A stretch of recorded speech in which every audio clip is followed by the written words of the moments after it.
Okay, so today's video originally started off as a pretty innocent idea, and the idea was to create a visual showcase, kind of a comparison between the most beefcake camera Apple has ever put out, the 48 megapixel camera on the iPhone 14 Pro Max, between the poor little baby 2 megapixel camera on the original iPhone, or the iPhone 2G.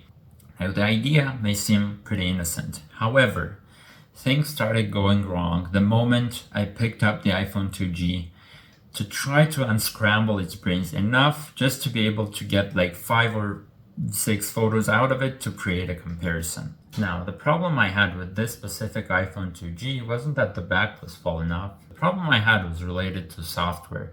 And the problem wasn't even that it was older than I am. The problem is that whenever you're trying to find, for example, a reliable source to download iOS 2.0.1, it kind of feels like you're doing like dumpster diving without like gloves on.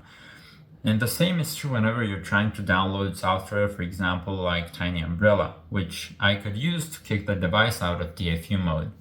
Now, what that means is I had to resort to these bad boys over here. And this is the iPod Touch 4th generation. Now you see, the best thing about these things is that the camera was actually even worse than it was on the original iPhone. The original iPhone had a 2 megapixel camera. It couldn't shoot video, and it was pretty limited. For some reason, a few years after the original iPhone came out, Apple releases the iPod Touch 4th generation with a 0.7 megapixel camera on the back. Now, if you think that's funny, the front camera was actually a 0.3 megapixel camera. Now, this means that the comparison you're about to see is going to be even more exciting than it would be with the iPhone 2G.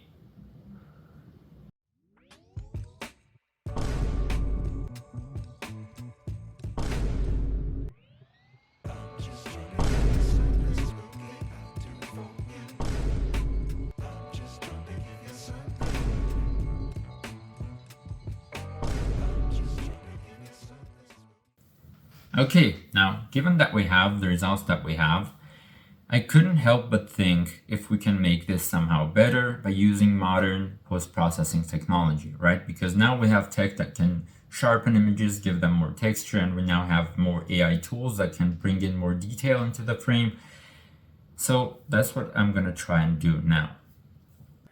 Okay, now, so for the next part of the video, we're going to need to transfer the files from the iPod onto the PC, which means that we're going to need to make use of this majestic connector, which is the 30-pin Apple connector that is incompatible with everything else in the known universe.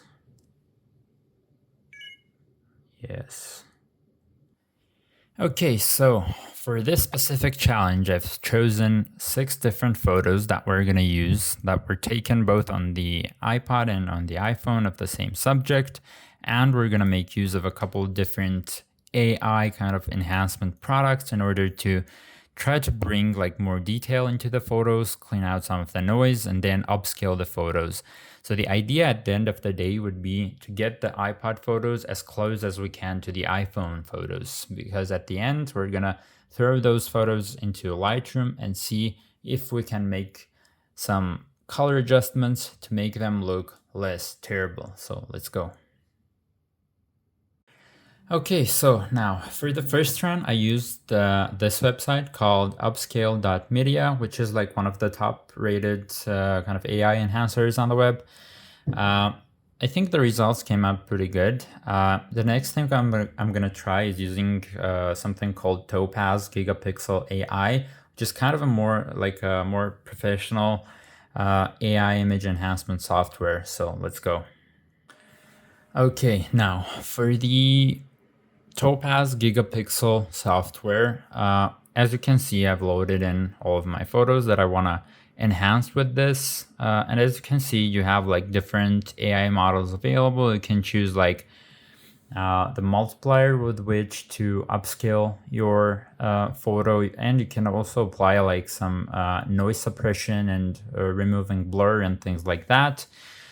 From my testing, I found that in this specific case, the very compressed model seems to be working best. And if you can hear the PC screaming over there like a banshee, is because the software is pretty much running an AI model on your hardware. So what I'm gonna do is I'm gonna load all of this in and then click on save. Okay, so now after waiting several eons for the processing to complete, we have our upscaled results. And I have to say, I'm quite impressed. Like, if you take a look at this, now let's put this over here. And now let's open the original over here. As you can see, like, you have like tons of artifacts on this side. But overall, I mean, the image looks like miles better. I mean, the font is like all messed up. But now let's see if we can make this better with Lightroom. Let's go. Okay, now, so after spending some time on this photo in Adobe Lightroom, the one on the right is the one from the iPod that was enhanced using the Topaz Gigapixel AI. I completely skipped over the upscale media one because this software seems to be giving like a lot more usable results. Although like it has some imperfections, especially in areas where the iPod like couldn't capture like any real detail, like right over here, as you can see, like it's complete mush. But like from here, like I mean, it's not that bad. Now, what I'm gonna do is I'm gonna go through the exact same process with the other photos, and then I'll show you the results at the end.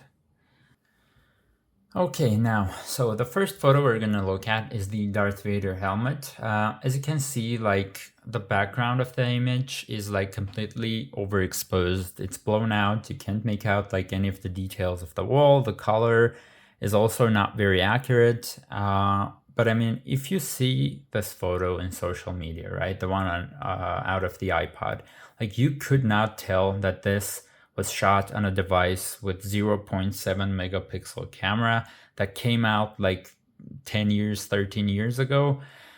So yeah, I think it's okay. Like it still looks like potato if you look closely and if you have eyes. But yeah, let's move on to the next one. So the next image is this rubber duck over here. Now, as you can see on the iPhone 14, because of the lens, the optics, and the sensor size, you have like a depth thing going on, like the background is blurred. Whereas on the image that came out of the iPod, it all has like a similar focus range. But like again, like if you look at this image, of course, the part under the duck is like the details are smushed together. You can't make out anything. But if you saw this like on social media, like on Instagram, like you could not tell that this was shot on like a 13-year-old 0.7 megapixel camera that puts out like 720p content, right? The next photo is the portrait photo. This one is, I guess, it's not even a comparison at this point because the front camera of the iPod is like 0.3 megapixels, and the images that come out of it are very, very small, very compressed, not a lot of detail. The dynamic range is all over the place. Like it has no dynamic range. Like that's the point. And as you can see, it's like complete mush. Even the upscaler like couldn't make anything usable out of this. Although, once again, like compared to the image that came out of the camera, I think the Topaz software made like leaps and bounds of difference, right? Because at this point, right, we're comparing like a sweet potato to a moldy sweet potato. It's not perfect. And we're just gonna skip over to the next one, right? The next one is this statue of a kiwi bird, I guess. I think this one looks very close to something usable. You can still tell that it was taken on like a Samsung smart fridge or like an induction oven, but still, like the details that the software was able to bring out is like pretty amazing. And how much of the noise like it was able to clear out without ruining the entire photo. I think I quite like this one. So the next image is this part of the water fountains. I mean, it looks okay, I guess. As you can see, you're losing like tons and tons of detail, especially like between the arches of the fountain where you have the slated stone thingies. You can see that like you're losing tons and tons of detail. I guess that's because of the noise reduction of the Topaz software.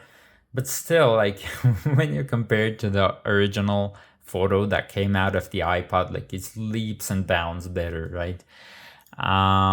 Right, so the last photo is this mural, which I think looks amazing. Like out of the iPod, you could not tell that this was taken on an iPod with a 0.7 megapixel camera, right? The colors, the sharpening that we were able to get with the Topaz and Lightroom, I think it looks quite okay.